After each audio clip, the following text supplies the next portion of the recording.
What's up, guys? I'm back with another video, and today, man, we're gonna be checking out the best final fights in anime. I ain't gonna lie, bro, I'm looking forward to this video, you know what I'm saying? I don't know what to expect from this, so let's just go ahead and check this out, see what happens. But thank y'all so much for all the support I've been getting recently, man. It's crazy, bro. I really appreciate every single one of y'all, man, and y'all know that this would not be possible without y'all, so thank y'all so damn much for getting me to 1K. It's a huge accomplishment, and you know what I'm saying, it's just crazy, you know. But thank y'all so much, and if you're new to the channel and you enjoy the content, make sure to hit that sub button, hit those likes, and turn on NOTI bell so y'all can get notified whenever I drop a video, man. I ain't gonna lie, bro, we got a long video ahead of us, so let's get into it, you know what I'm saying?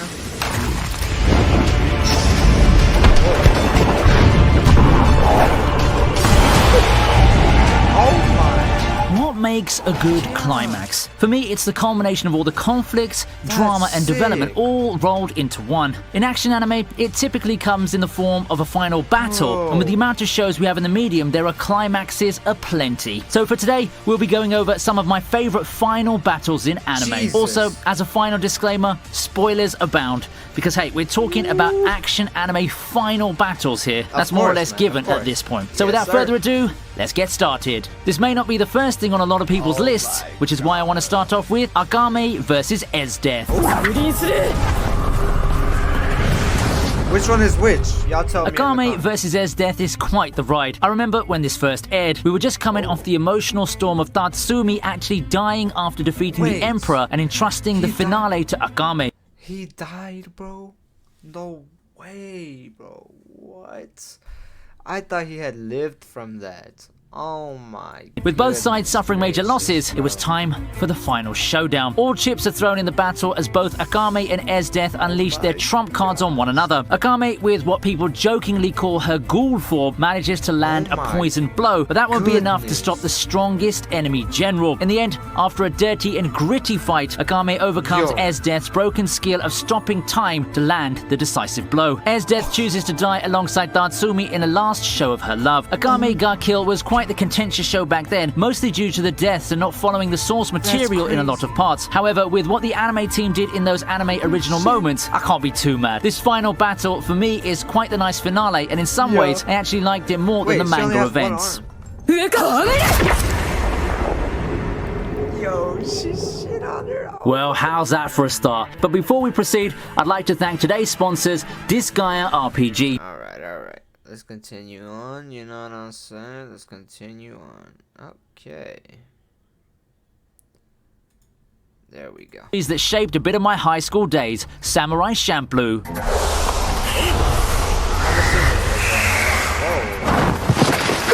Samurai Champloo's being quite forgotten these days, which is a real shame. Being a simple two-core show with a neatly tied ending does that. Unless you were able to break out to the mainstream big time, like some of its contemporaries did, you find yourself lost in the annals of time. The first thing people remember Samurai Champloo for is its stylishness. The whole thing is just oozing with style and an aesthetic that's so unique for its time. And I'd argue that that even holds true now. But more than just style and aesthetics, it's also a great story with a fun character dynamic and, of course, awesome fights like the final battle. The actual fight is good and filled with action, but I'd like to bring your attention to just how well this fight is placed in terms of the characters' development timelines. What a poetic ending filled with parallelisms between Jin and Mugen's fighting styles and how they had to adapt. There's the symbolism with Jin being unpredictable as well as fighting for someone, Mugen finally having to be precise and not brute force his way through an opponent for once, and an amazing final technique to cap things off. Among samurai anime, I'd say that Samurai Champloo is one of the best ones. It has a unique feel to it. Yo, he's actually crazy. You can see the skill. Like, holy. And it's filled to the brim with fights like this that ooze charisma. Wait. Oh. When it comes to inspirationally thematic battles, however, my vote goes to Gurren Lagann's final battle. I can't speak enough on how much I love this final battle. TTGL has had a lot of great moments in its run, but the finale is no doubt my favorite. Seeing everyone from allies to former enemies working together while the legendary opening plays in the background, man, I'm getting goosebumps just rewatching this moment as I'm writing everything down here. It's as over the top as you'd expect from the Trigger pedigree, but what really gets me here isn't the animation, it's not the flashing lights and the shouting, it's the message behind it. I dare say that even someone who's never watched the series can watch this battle and still feel empowered by it. I personally am more of a sucker for the inspirational, positive finales in anime, and this one encapsulates that so well. It makes me feel good to have characters shout about the true strength and potential of humanity, and while we see it pretty often now, even in the more unexpected places, like the Fate Grand Order series for one, Gurren Lagann is one of the shows that did it best. The whole show has been a wild ride about overcoming trials, successfully fighting against fate, and the possibilities that lie ahead for the human race, and it's genuinely empowering and heartwarming to see it capped off with this battle.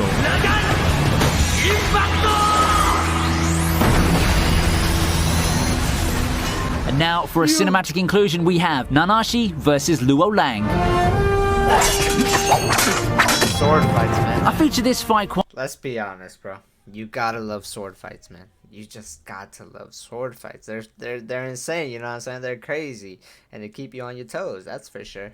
Quite a lot, You know and I what still I'm stand my ground on how it's one of the best one-on-one battles that you can ask for in capping off a movie filled with action and drama. Sword of the Stranger also had the benefit of one of the strongest opening sequences in anime cinema, building insane amounts of hype for Luo Lang and making the final showdown against him well worth the wait. Well, the fight itself, it doesn't disappoint in the slightest. While I've got a lot of love for the supernatural and the fantastic, I think that a clean sword fight that is without all those magical powers is also good. I mean, I had Samurai Champloo not too long ago. This Naganashi versus Luo Lang fight can be compared to that in a sense. The only kicker is that this one has the backing of a film's budget on its side, so it looks even more beautiful. It's not quite Ufotable tier or anything like that, but in its time and even now, arguably, Sword of the Stranger has some of the best battle sequences in anime cinema. The emotional stakes of the fight along with the actual fight choreography make this one of my favorite final battles.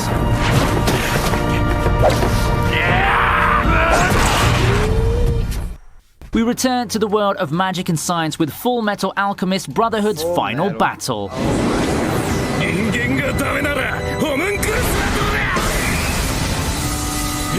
The final showdown against Father will always hold a place in my heart due to how well it captures the essence and message of Fullmetal Alchemist. Thematically, Fullmetal Alchemist has been one of the strongest anime out there, and it stays strong to its message all throughout. The criticisms I saw about this battle was that it's not as grand as people would have liked, but I beg to disagree. For me, FMA isn't all about a huge climactic battle. The characters are all flawed and weak because of their humanity, and the battle, with Ed punching out Father while everyone cheers on, is a testament to the message that despite being weak, we all find strength when we stay united. That's in contrast to Father, who's lost all in his search for even more power. This was the moment when the united wheels of humanity took down a god, but that's not all. The lead up to the battle also had a lot of memorable moments like Greed coming to terms with his will, all coming together to make a very satisfying finale. FMA is the one anime where a huge climactic battle like the one from, say, Gurren Lagann would look completely out of place. What's happening to his body? Ironically, that can't be said about something like Fate Zero. While Fate Zero, being a Fate series, has its share of servants with their grand finishing moves, as well as some big-time confrontations such as Rider versus Gilgamesh, the final battle is also, fittingly, a showdown between mere mortal men. Kirei versus Kiritsugu is another... Yo, I want to see that, bro. Rider versus Gilgamesh. Yo, that of my favorite final battles, and that's not just my Fate bias talking here. The other Fate final fights have been visual spectacles, but how often do you see the masters get down and dirty to do the fighting, holding nothing back? Sure, Gilgamesh versus Shiro was cathartic, and the Tiamat battle from Babylonia is one of my favorite raid boss finales of all time, but they're the things you expect from Fate. What you don't expect is for the fate of the world to lie in the hands of two humans duking it out in a spectacle, not just some quick punches and attacks like the Rin versus Sakura and Shiro versus Kirei moments in Spring Song. You can really feel the intensity watching Kiritsugu versus Kirei, and when you put the two people with nothing to lose and everything to gain in a no-holds-barred showdown, good things are always gonna happen.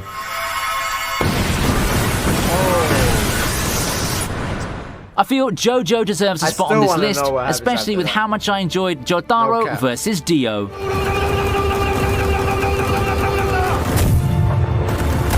With how much of an important footnote in anime culture JoJo's become, it becomes harder and harder to find that one final fight to top it all. They're all awesome in their own ways, so what can I do? Still, I personally feel that the best and most iconic one is Jotaro versus Dio. And no, it's not because the fight is one that spawned a lot of memes that the community still loves to this very day. For me, Dio's just the quintessential JoJo villain, the most important one, and the one with the most charisma or appeal, and I'm sure a lot of you JoJo fans will agree with me. Dio is the most charismatic villain of them all, and he's an immortal vampire to boot. How's someone like Jotaro gonna stand up to him? It's the fight that has all the build-up that you'd want from a final battle while doubling as an underdog fight. The fight's been over 40 episodes in the making, and every second of the face-off made it worth the wait. As if I can do a top fights video without talking about Naruto's final battle in some form, here's Naruto versus Sasuke. Naruto versus Sasuke again, man. Okay.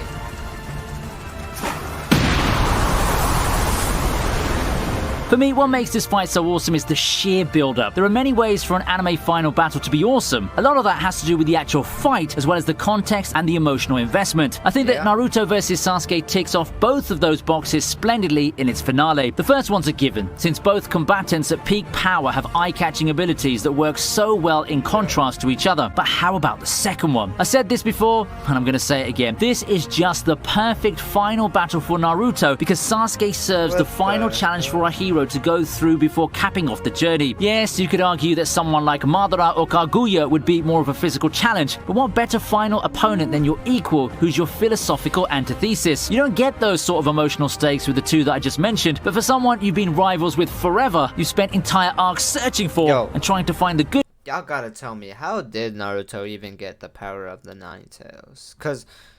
Or is that some shit that he already had, bro? Because I'm pretty sure he had to, like, work for it or something, right? Because I don't think he had it before. I don't know, man. I don't watch Naruto. It's just perfect. It's not every day that you see a shonen anime have a rival character as the final boss without brainwashing shenanigans or the like, but I think that it's an awesome way to go about things. Naruto and Sasuke put it all on the line for their long-awaited showdown, finishing off with essentially a draw, driving home the message that it's not all about the physical victory, but the emotional one. You could tell that they're equally matched. Like, they're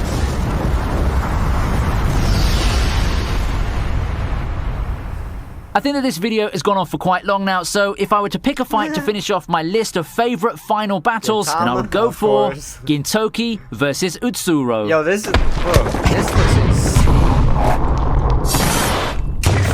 Gintama, the final, capped off a long whirlwind of a ride, putting a fitting end to one of the best shonen franchises there is for me. The fight itself, while not exactly a show of the animated team He's ruthless. Flexing their skills, hits especially hard on an emotional level. It's a whole culmination of a long journey, and vsutsuro serves as the perfect final antagonist. While people may take note of how overpowered he is, I think that the more important takeaway is that in a similar vein to the Naruto versus Sasuke fight a while ago, this is a final confrontation of world views and wills. vsutsuro doesn't only challenge our heroes, particularly Gintoki, in a battle of swords, but also everything Gintoki stood for. Now that, my friends, deserves an entire write-up on its own, so I'll just leave it at that. Cue the sad farewell to Takasugi 2 once it's all said and done. You'll be dearly missed. Overall, this fight had a lot of impact on me. I won't outright put it up as one of those fights that will change how you see anime forever or anything outrageous like that, but it's a damn good fight that will live on in history as a solid finale to Gintama. Yo, Gintama actually looks crazy though. Not gonna lie, never watched it, but it looks good, bro. From what I've seen, jeez.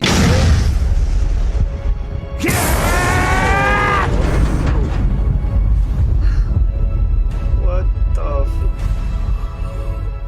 And with that, I wrap up the list of my favorite final battles in anime. How about you? What are your favorites? What would you want to recommend to me? I'm all ears, so head down to the comment section and let me know. If you like the video, show it by hitting the like button and subscribing. You can also show your appreciation through channel memberships and my Patreon. Oh, and ViniiTube. Yo, that was insane, bro. Let's be 100% honest. That was a good video. That was fire, bro. I ain't even gonna lie. But anyways, y'all, that was best final fights in anime. I hope y'all enjoyed this video as much as I did. That was a crazy one, not gonna lie. And I didn't know what to expect from it, but those were some good final fights, let's be honest. But thank y'all so much, bro. I appreciate every single one of y'all. Like I always say, this means so much to me. Thank you guys so damn much for getting me to 1K, man. It really means a lot. It's a huge accomplishment, and it's all thanks to you guys. So if you're new to the channel and you enjoy the content, make sure to hit that sub button, hit those likes, and turn on NOTI bell so y'all can get notified whenever I drop a video, man. KZ fam, we rising, bro. We growing, and we only gonna get stronger. It's that simple. Stay positive, stay healthy, and most definitely keep that strong mentality, man. I'm out. Yeah, I said I feel invincible. It's 100 niggas in the spot. I won't keep going. It's 85 just to walk.